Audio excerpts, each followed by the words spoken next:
Hey guys, the leader of the Yoruba socio-cultural organization, Afinafere, Chief Adebanjo, has charged President Bola Tinubu to write his name in gold by changing the current constitution of Nigeria so as to save the country from breaking up. The non-Nigerian who said Tinubu should forget about doing a second term stated that the military plunged the country into a myriad of problems as currently being experienced. He spoke with Emma Njoko on several other issues, including the sparks of insecurity across the country. The 2023 general elections, the corruption at the National Assembly, President Tinubu's order for implementation of the Orisaya report, and the continued detention of the leader of the indigenous people of Biafra, IPOB, Nnamdi Kanu, among others. I am sad. I am sad, old man. Why? Because I don't think there is anybody in the field today that has my passion except those who were with us right from the beginning.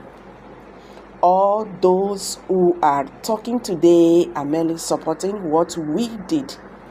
Why we did things we did, they don't know. And that is why they fumble immediately. The military came to power. They disrupted everything. You needed to see how good life was in Nigeria under Chief Obafemi Awolowo, Sir Ahmed Bello, the Sultan of Sokoto, and Chief Michael Okpara. All the problems that arose from a plural society as a result of unitary government were solved in the 1954 London Conference. That was before Nigeria secured their independence. That was when we established federalism in Nigeria.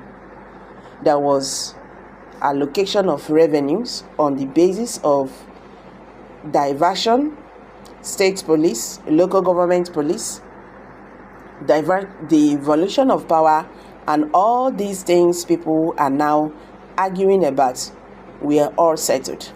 And life was moving on. Awolowo did all the wonders in the western region. He gave free education and built the Cocoa House in Ibadan, among other things.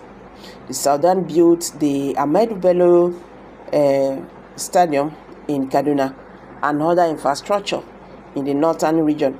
And Okpara built so many infrastructures in the eastern region. All these were possible because each region generated and kept its revenue. Then the military came in 1966 and changed that constitution to favor a section of the country, the north. And that gave rise to all the problems we have today. So when people are talking about restructuring, they don't really understand what it means. The military set aside the federal constitution, which gave us peace. The idea of a federal constitution was for each region to develop at its pace based on the revenue it generated. Each federating unit region was autonomous and independent of the federal government. The regions were not subordinate to the federal government. The military abolished that constitution and created 36 states. They created more states in the north than in the south. Kano, which had the same population as Lagos, was divided into 2 states. That was how Jigawa State was created. They went ahead to create so many local governments in Kano and Jigawa, while Lagos remained the same. The reason for all this was because every military officer in the north wanted a local government in his place, and they now said all the revenue generated by each state should be taken to Abuja and shared among the 36 states. So the North was benefiting from the revenue generated from the South, while they contributed next to nothing to the national treasure. You can see that the current Nigerian constitution is a fraud, and it has to be emphasized. We don't make the constitution. We did not make the constitution. That is why I told you that I am sad old man. I am a sad old man. Please pardon me. When I hear people calling for restructuring, they don't really understand what the military did to us. Some people talk about amending the constitution. Which constitution? A constitution we did not make. Besides, the unfair creation of more states in the North as against the South, they now said the revenue generated from the state will not only be shared among the 36 states, but the sharing formula would be on the basis of land mass, even if the land mass is made up of a desert without human beings.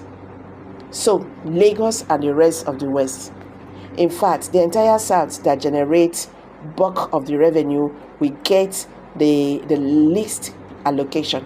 When you journalists are writing, you need to point out the evils in the current constitution. It is a lot of injustice, a lot of fraud. The parliament has been amending the constitution since the former president Muhammadu Buhari was there. They will never do it. So I am not a happy old man because there is a lot of fraud, a lot of injustice and denial. People pretend as if they are not aware of evil. And that is why I am emphasizing that President Bola Tinubu should leave a legacy. He should change the constitution now. But despite all the advantages enjoyed by the North, there is prevalent insecurity in the area, with insinuations that some vested interests want to sabotage the current administration of President Bola Tinubu. What is your take on this? He was asked again. He said that is diversionary. Those behind the Boko Haram insurgency and other forms of terrorism were known to the former administration of President Muhammadu Buhari, but they refused to act on it.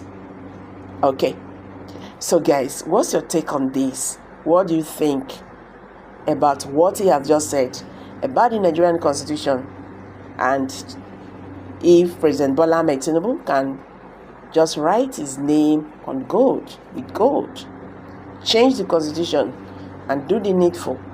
What do you think? Do you think the president of Nigeria, led by President Bola Tinubu, can do this for Nigerians? Let's hear from you. Kindly drop your comments below the comment section. If you're just joining us, I beg subscribe to this channel.